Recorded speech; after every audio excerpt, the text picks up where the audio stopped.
I thought I'd do a video about my Honda CB125J that I've got for sale on eBay and Gumtree.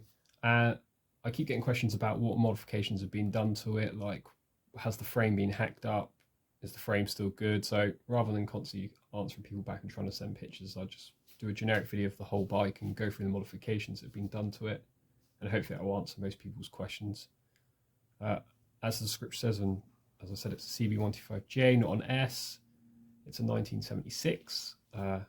Frame and engine numbers match the V5. When I got the bike, it just had a reg plate, didn't have V5 when I applied for it, and luckily for me, the frame and engine number did match what was on the V5. So what we'll do is we'll take the seat off first and go from there, and you can see what mods have been done to the bike. So to remove the seat, we have to undo this bolt and an identical bolt on the other side. This hole here is, I guess, is the original mounting hole for the original bracket of where the seat should be. This seat is further forward by about ½ an inch to accommodate the shorter tank. So we'll just quickly undo this one, undo the other one. All of this is loose just for the purpose of the video, it's easier. And then the seat should just come off.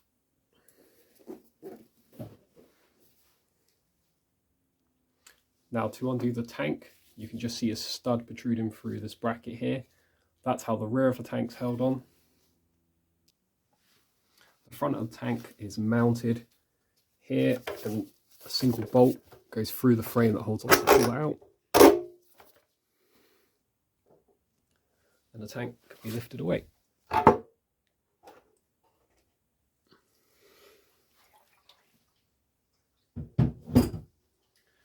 Start on the back of the frame. I've welded a stainless steel strip in here that now supports the rear mudguard. The original rear mudguard should have sat up against the frame here and here, I believe. I found one original rear mudguard and it was in dreadful condition, so it was better just to go for a brand new CG125 one and mount. Since the frame already had stuff welded onto it, I thought adding an extra bracket isn't going to hurt. Plus, if I wanted to get rid of it in the future, I could have just cut it. I've made the welds nice and neat, so you can see the welds close up. So it could be cut off, so it can just be back to original. Not that I would have ever put the frame back to original, because obviously so much of the original bracketry that held the original tank and seat on has been cut, but we'll go through that. Just here is I've welded a little tab at the front just to support the mudguard, and it's absolutely rock solid. Now there's a couple of brackets going on here. We've got one that holds the indicator relay, flasher relay. We've got two brackets that hold the coil in place. We've got a bracket with another bracket sat on top that's designed for the seat, and a bracket that holds the rear of the tank on. So I'll go through them kind of one by one. Obviously the flasher relay is obvious to why that's there to hold it in place. It should have a mounting point on the airbox, but the airbox I have fitted is a CB125S unit. It does I think it's missing the tab that holds the flasher relay, but this air filter, as you'll see later on in the video, I never plan to use anyway. I just bought it because in order to mount the battery sits on the air filter housing. I couldn't find an original CB125J air filter, which is different from the S. It's a larger unit because the carb's larger, the valves are larger, so obviously needed more air. So I've just welded this direct to frame. Again, it can be cut off and cleared if necessary. These have been, as I said, welded nice and strong to the frame, so it sits underneath the seat. The reason the coil and condenser is mounted here and not where it should be, which is here, you can just see where the cuts have been made on the original bracket, is because this tank physically would not clear the coil underneath the tank. The tank that's currently there, so we can quickly just flip over to it and have a look.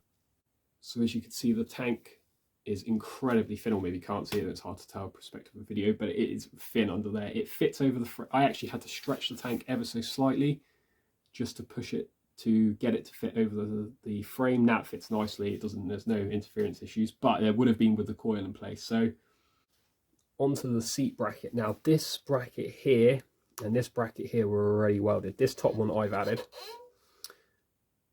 These were all originally, these had plates kind of welded in between. I'm not sure what was going on there. But this bracket's actually pretty, they're nice and strong. They've been welded quite well. The welds are nice and strong, but I've cleaned them up. I've kind of dressed the welds. This top one now, how the front of the seat kind of slots in there. Obviously the back of the tank sits in there. I got rid of all these extra plates that were there because I didn't need them and I wanted to run the wires all underneath. I think looking at images in the Haynes manual, the original seat bracket for what would have been the original seat would have been about here. They've been cut off completely. New ones could be fabricated in order to fit the original seat and the original tank, but I have no idea. You'd need to look at an original frame to get the dimensions for that to work. You can just see the top here and here. This is the bracket that connects from the frame to the top of the engine. This is where the coil mounted originally to this bracket, not to the frame itself. So the frame hasn't been cut in any way to support the coil now at the back. The only modification to have, well, not alter the frame, but I suppose all the modifications have altered the frame slightly, that has actually, is structurally slightly different as this one here. The original tank would have mounted here, the front of it. But what they've done is they've drilled through and then mounted this tube through and welded it on both sides. So the welds are not great, but they're strong. They're not great. I've not really dressed these too well. It's just something I've been meant to get round to.